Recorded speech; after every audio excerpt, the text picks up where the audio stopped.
right?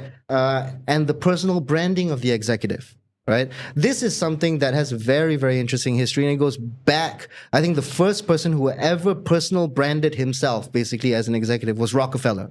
After the mining incident, I think the miners' strike.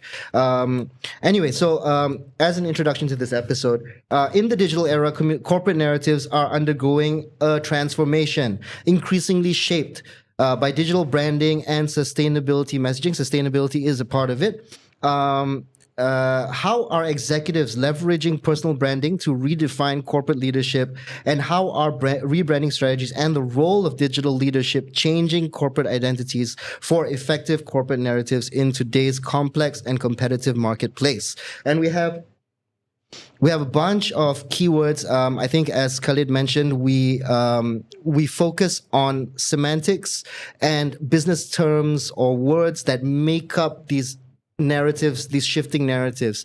The words for this episode, the keywords for this episode: digital branding, identity, personal brand statement, CSR, corporate social responsibility, sustainability messaging.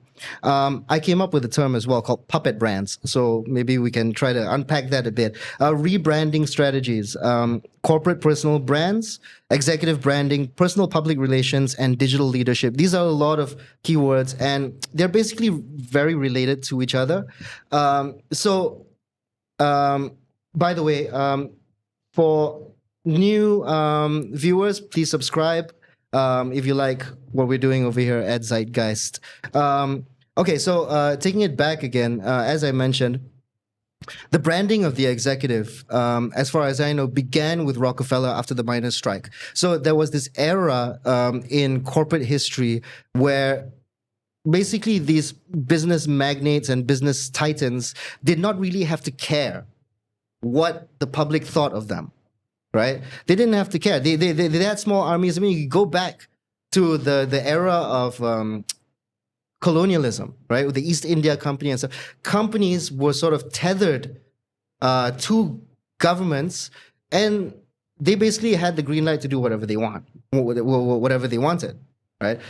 In this era of hyper attention, basically, like I think we talked previously about the Arab Spring uprising, which was basically a Twitter uprising, right?